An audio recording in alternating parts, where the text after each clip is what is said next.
Now we are looking at more specifically the power, how to power balance your ship, what the power draw, power recharge rate, power available all means.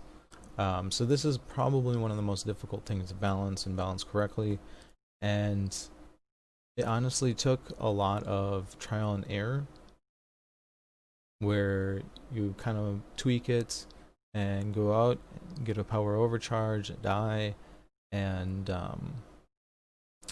have to change up your mods, figure it out. So now that permaloss is in effect, this is kind of going to be a difficult thing to do, obviously, because you don't want to go out and just be trying it and overcharge and lose your ship and have to pay the insurance or just completely lose your ship. So these are kind of some general guidelines how to balance that power issue. The first thing to look at is your total power draw. All right.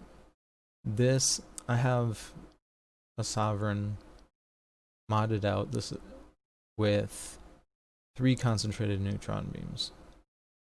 So these take a lot of power.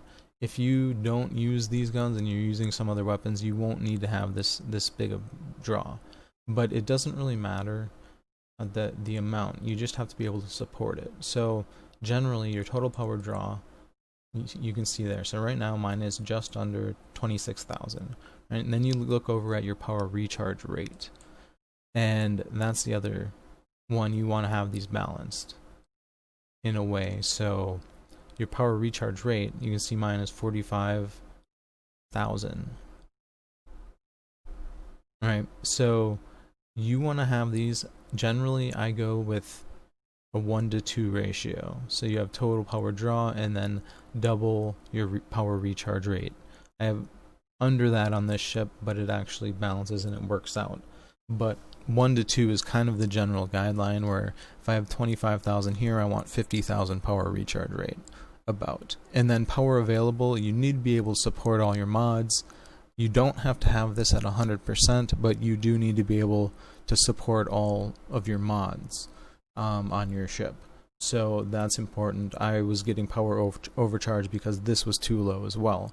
So now we'll look at the mods that kind of affect these. I usually run most of my Prometheus ships with the Argent converter V305. This mod, well, we can take it off and look what it does. So it boosts your recharge rate quite a lot. And then I also use a lot of these CP3. They're 1x1 mods, power mod. Take it off. You can see it's going down. So 29, take one off. 24 recharge rate. 19. So each one you put on boosts the recharge rate. Right, so I use a lot of these CP3s. They're 1x1s. Another good one, if you have them and have the room, is the CP6. It's the bigger version of this. It's a 2x2. With those two, those balance your power draw and your power recharge rate. Generally, I have one Argent, and anywhere. It depends on your weapons, obviously, because if you don't use these concentrated neutron beams, your power is going to be a lot less. So depending on, you probably won't have to have so many CP3s in there as I do. I have 7 in this build. But generally I'll run one Argent and then a few CP3s to balance my power. In this build, because of these concentrated neutron beams, I also had to run this power mod, BB26 Alpha Core. This, you can see the power boost 10,000 right there. This one boosts your total power available. Alright, so without it, I had 7,000. And running like this, I'd get power overdrawn all the time. So I had to put one of these in to boost the total power. But as you can see, I don't have 100% power available, but this was enough to support this build. So if we take a look at, we're going to look at kind of a ship that you probably have, Corvette SE. And I bought some mods that kind of entry level, you'll be able to get pretty easy. Some guilds will give them out to starter players to start off with. So you have some radar expanders, right? So these increase your radar range to 830, the two of them. These are other power mods. So if you don't have an Argent, this is a really good power mod for you. They're pretty easy. They are in some of the starter missions. You can get them cheap on the marketplace. But these are the 1x1 version of that Argent.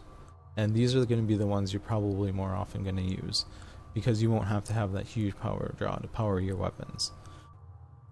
So you can see this power draw is 2,300, power recharge rate 2,500. So this it doesn't have the 1-to-2 ratio. So we'll want to keep our power energy at 100% instead of putting one at 150. We may overdraw. We can test that out. And here again, we have this a little over halfway power available. Put in a standard GFI power core, which is a power core that you're going to have as a new player. That boosts the total power available 1,000. Alright, so we're boosting that up 1,000 to keep the power available good. And I'll show you how to use this ship in another video where we'll highlight the Corvette SE and what you want to do after you get this ship and different types of missions you can do.